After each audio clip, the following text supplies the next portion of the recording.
Primera jornada del 13º Encuentro de Economistas de Bolivia. Visión de organismos internacionales. Iniciamos la ronda de exposiciones con la presentación del señor Eric Parrado Herrera, economista jefe y gerente general del Departamento de Investigación del Banco Interamericano de Desarrollo, BID.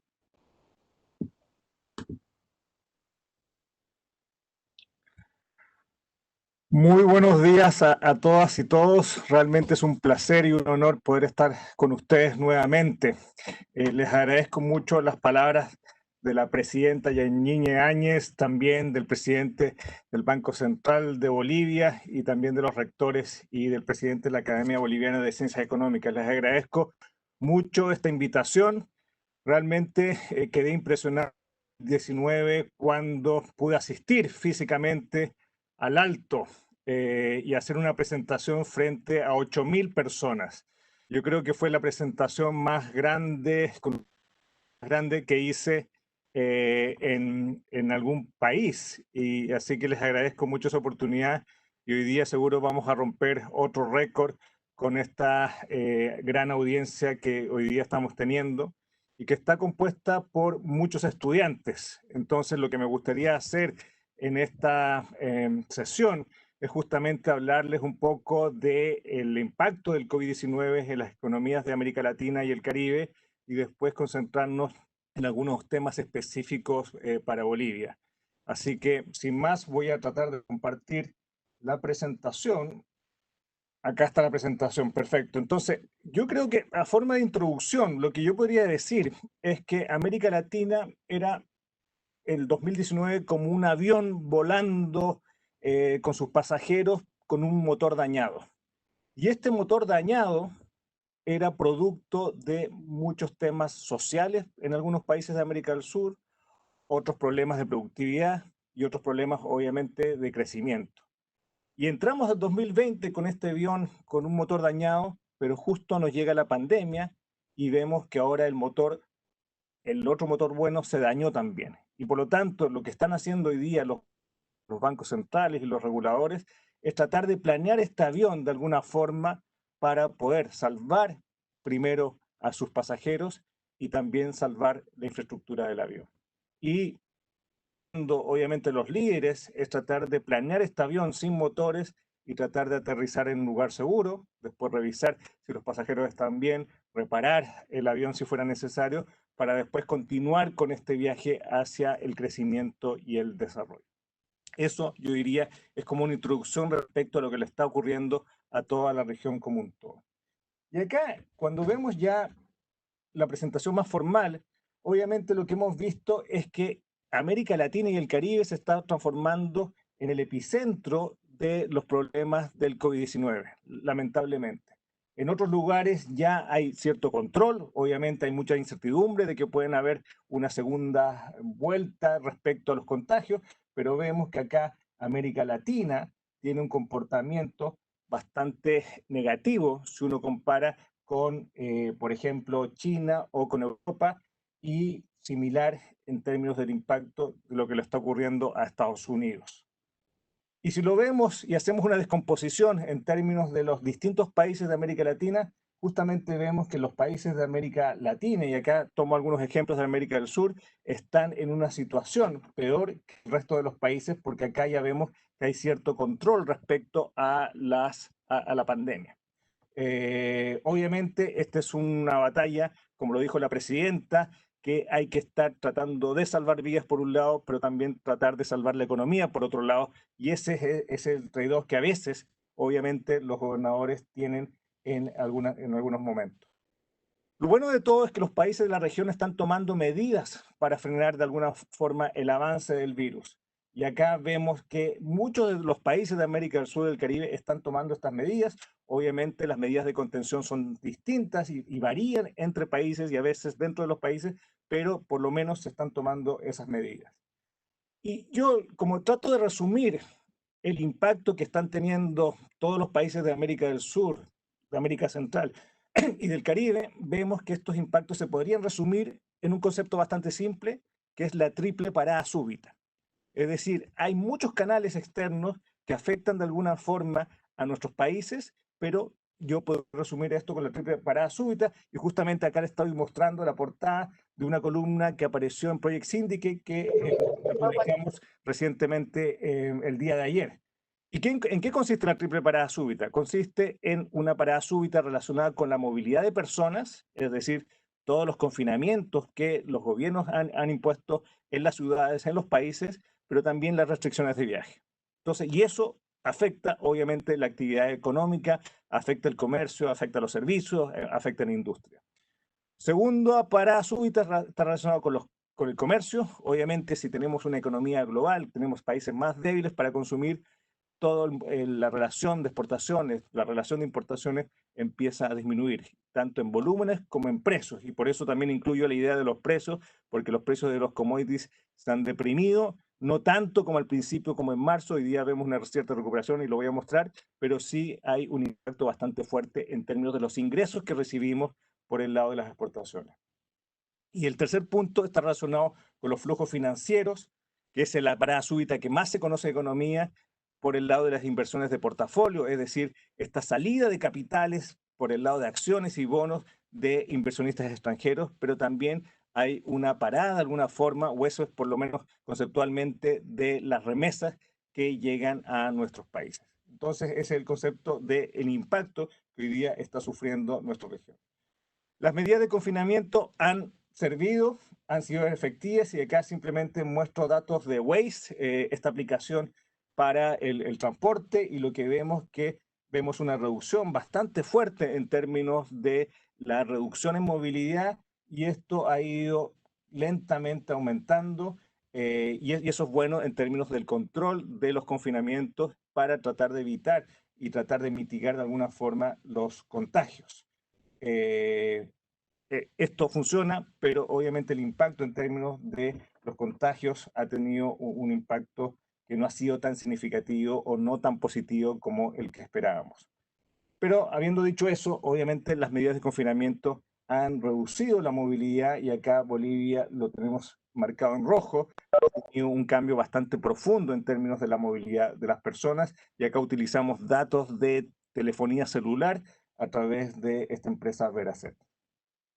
También, como les dije, esto se ha reflejado en restricciones de viajes, y acá vemos el número de pasajeros que viajan en América Latina o que salen de América Latina, y hemos visto una caída brutal en términos de los vuelos aéreos, y por lo tanto lo que vemos es que la reducción ha sido casi del 100%, y vemos simplemente una recuperación menor. Sin embargo, en el lado de los países desarrollados vemos que hay cierta actividad, y acá tenemos datos de restaurantes, de reservas en restaurantes, y vemos que ya ha habido cierta recuperación después de no tener ninguna actividad por el lado de restaurantes, servicios. Vemos que la recuperación ya se está mostrando, y vemos que acá ya en agosto tenemos los mismos niveles que los de la prepandemia, y eso es un dato positivo para que la economía global empiece a activarse, y eso empieza a arrastrar también a las economías emergentes a través del comercio y a través de flujos financieros. Por el lado de los commodities, como les decía, hubo un impacto bastante fuerte, sobre todo en marzo y en abril, donde vimos unas caídas que llegaron, por ejemplo, teníamos acá el valor de $70 por barril, llegó casi a $20 por barril, y hoy día ya tenemos sobre 40. Entonces tenemos una caída del 32% si vemos las puntas. Y esto contrasta un poco con el comportamiento de los otros commodities, en que ya los otros commodities empiezan a recuperarse. Y por ejemplo, acá cuando ponemos base 100 en diciembre de 2019, ya vemos que varios commodities están en esos valores, simplemente porque hay una idea de que los paquetes fiscales, los paquetes financieros en el mundo desarrollado están funcionando, y por lo tanto eso está tirando la demanda para arriba, y también está haciendo subir los precios de algunos commodities. Sin embargo, el precio del petróleo, como les dije, es un precio importante para muchos países de América del Sur y América Central, sigue bastante bajo. Los mercados bursátiles han reaccionado muy fuertemente, eso fue en marzo y abril, pero ya también vemos cierta recuperación en los últimos meses del año, y eso es una señal positiva, nuevamente asociado con lo que está ocurriendo respecto a los paquetes fiscales, financieros y monetarios. Y acá simplemente hago una comparación con lo que ocurrido en la crisis global del 2008,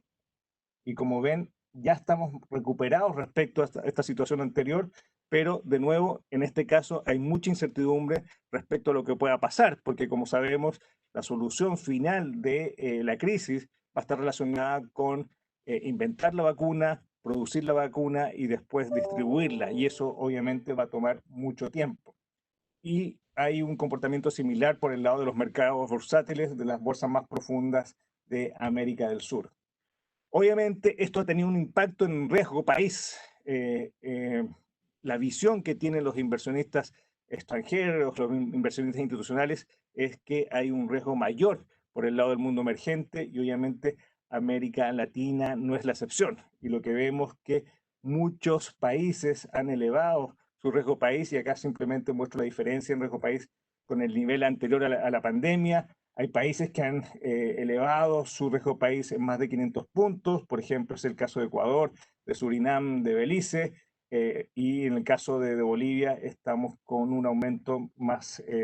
orientado a los 400, 350 puntos. Obviamente es un desafío porque eso significa que se nos encarece poder emitir deuda en los mercados internacionales, y por lo tanto el financiamiento es más costoso usando esa fuente. La parada súbita que más conocemos los economistas está relacionada con el mundo financiero, con flujos financieros, con flujos de portafolio, y lo que vemos acá es una caída bastante significativa en el mes de marzo, y lo bueno de esto es que fue una caída muy fuerte, pero en los términos acumulados en los meses siguientes, esto más o menos se ha mantenido estable. Entonces fue muy fuerte en marzo, producto de la aversión al riesgo que tenían los inversionistas extranjeros y sobre todo institucionales, pero esto más o menos se ha mantenido. La pregunta que hay que hacerse es si esto va a perdurar o vamos a tener una nueva vuelta en términos de salida de capitales. Como les decía, por el lado financiero no solamente están los flujos de portafolio, pero también están los flujos relacionados con las remesas. Y acá lo que hicimos son estimaciones basadas obviamente en la historia, con modelos históricos, y lo que vemos es que el impacto podría ser muy fuerte si es que estos paquetes financieros y de apoyo a las familias, de apoyo a las empresas, de apoyo al empleo, no se mantienen en el tiempo. Entonces, sin considerar eso, lo que vemos es que los distintos escenarios podrían estar entre el 20% de caída hasta el 32% de caída en la región como un todo, en América Latina y el Caribe. Y acá hacemos ciertas descomposiciones, incluimos también el dato de Bolivia, a pesar de que las remesas como porcentaje del PIB son menores, solamente llegan a 3,2%, vemos que los escenarios van desde el menos 26% al menos 33%. Lo bueno de esto, por lo menos en estos escenarios más pesimistas, es que hemos tenido una reactivación de las remesas en los últimos meses,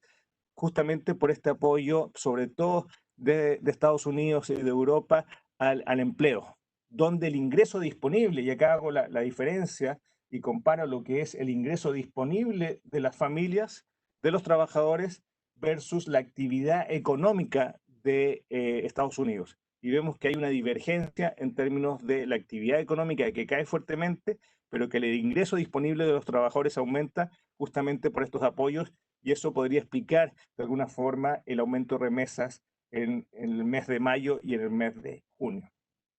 El comercio exterior también, como les decía, esta es la otra parada súbita, cae fuertemente, y acá vemos una caída entre marzo y mayo que llega casi a 27%, y eso no se había conocido de alguna forma una parada tan fuerte, ni siquiera cuando la comparamos con el 2008, con la crisis del 2008.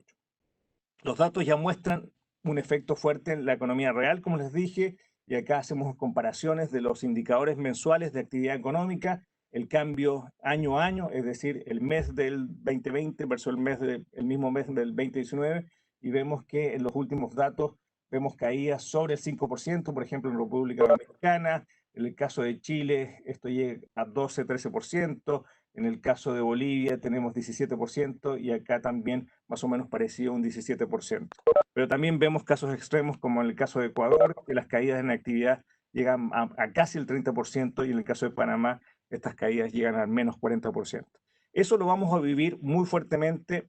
el segundo trimestre, es decir, ya lo vemos, pero van a aparecer los datos y después vamos a revisar que el tercer trimestre debiera ser un poco mejor, pero también vamos a ver datos negativos. Y es por eso que nosotros lo que hemos dicho es que el impacto va a ser muy fuerte y va a tener una recuperación más parecida a una U que a una V. La recuperación va a tomar tiempo y recién vamos a ver brotes verdes que se van a mantener en el tiempo recién en el 2021. Y acá simplemente les muestro algunos indicadores de impacto en actividad económica, comercio exterior, industria, también el cambio bastante fuerte en el caso de Bolivia. Entonces vemos que ha impactado en varios sectores, incluyendo el caso de turismo, que tenemos un cambio bastante brutal en el mes de abril y mayo, junio, y esperamos que después, cuando ya haya cierto control de la pandemia, podamos empezar a recuperarnos. Y acá lo que les decía, la recuperación que nosotros vemos es más parecida a una U que a una B, y las proyecciones que tenemos para toda la región es una caída entre el 8 al 10% este año, lo que es una caída bastante brutal y obviamente no se compara de alguna forma con la reciente crisis del 2008-2009 y lo que hemos planteado que para volver a la tendencia que teníamos la década pasada van a pasar 3 o 4 años y eso realmente va a significar que vamos a perder mucha riqueza que está resumida en este triángulo porque no vamos a volver tan fuerte, a no ser que pongamos medidas que contrarresten y puedan mitigar el impacto del COVID-19. Y acá seguro mis colegas del panel van a hablar en específico de los escenarios de crecimiento para Bolivia, pero vemos que el crecimiento de Bolivia era relativamente alto si uno hace una comparación con los otros países de América Latina, pero el 2020 no va a ser la excepción y también va a caer fuertemente en términos de actividad económica, pero también se espera una reactivación fuerte en el caso boliviano. Un tema importante que quiero destacar también es el lado micro. Y acá lo que vemos es que esta pandemia es bien desigual en términos de su impacto. Y eso significa que los segmentos de menores ingresos están perdiendo empleo y acá vemos que entre el 70 y el 80% de las familias de menores ingresos están perdiendo empleo versus los segmentos de mayores ingresos que no pierden tanto.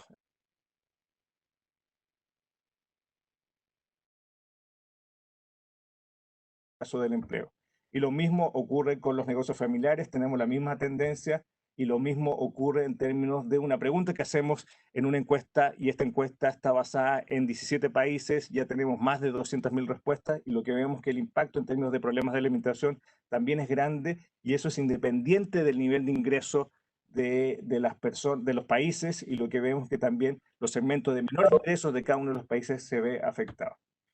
Y el trabajo remoto, obviamente, es un lujo. Generalmente las familias de mayores ingresos pueden hacerlo y les cuesta más a los ciudadanos de menores ingresos. Y eso también es un desafío para poder enfrentarlo en términos del manejo de la salud versus el manejo de la economía. Y un punto importante que quiero mencionar es que los paquetes que se han anunciado han sido de distintas medidas dependiendo de la posibilidad de financiamiento y dependiendo de la posibilidad de poder implementar rápidamente estos paquetes, obviamente a través de coordinaciones desde la política monetaria, la política fiscal y obviamente desde el mundo político. Y acá vemos los distintos paquetes en términos de su tamaño. Acá se agregan de alguna forma tantos paquetes de gasto como paquetes de liquidez de ayuda a pequeñas y medianas empresas y vemos alguna descomposición y lo que vemos es que en el caso de Bolivia el paquete fiscal como porcentaje del PIB llega a 1% del PIB, que más o menos es equivalente a una relación entre deuda y la posibilidad de este apoyo. Obviamente uno quisiera un poco más en términos de los paquetes para apoyar a las familias y para apoyar a las pequeñas y medianas empresas. Pero hay espacio. Estos son datos antiguos, pero es importante mencionar que hay espacio para poder tratar de eliminar ciertas ineficiencias por el lado de filtraciones en transferencias, es decir, se están entregando subsidios, por ejemplo, a personas o a familias que no lo necesitan.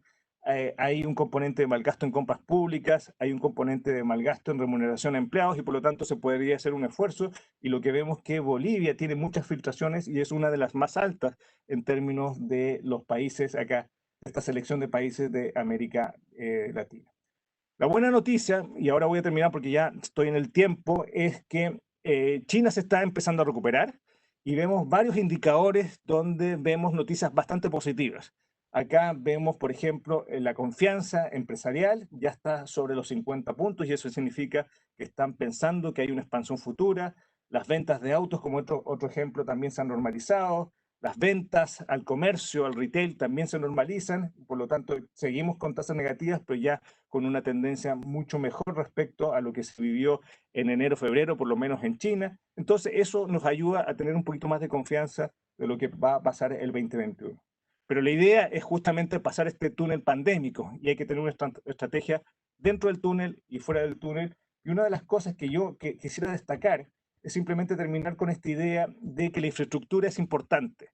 y que podemos apostar a este sector para poder recuperarnos más rápidamente. Simplemente uno, porque la base es muy baja, tenemos un déficit de infraestructura bastante grande en términos de las regiones, si uno hace una comparación de regiones, en términos de, si uno compara el 2008 con 2018, no hemos crecido bastante, pero en términos regionales estamos aún muy bajos.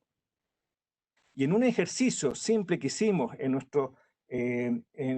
día de infraestructura, que es nuestro flagship en términos de investigación, lo que vemos es que Bolivia podría tener un impacto muy fuerte en términos del Producto Interno Bruto si pudiera invertir en mayor digitalización. O sea, si hay una apuesta en términos de digitalización en infraestructura, el impacto podría llegar casi a 9 puntos porcentuales del PIB y eso es un impacto bastante grande, con un impacto consecuente y positivo en términos de la distribución del ingreso. Es decir, estamos apostando a un crecimiento inclusivo sostenible y con eso termino y simplemente los invito a revisar nuestros distintos documentos recientes, muy enfocados a la pandemia, que hablan sobre las políticas para combatir la pandemia, fiscal, monetaria y financiera, el concepto de crecimiento inclusivo sostenible y también nuestra estrategia para invertir en infraestructura. Y con eso lo dejo hasta acá para mantenerme en el tiempo. Muchas gracias.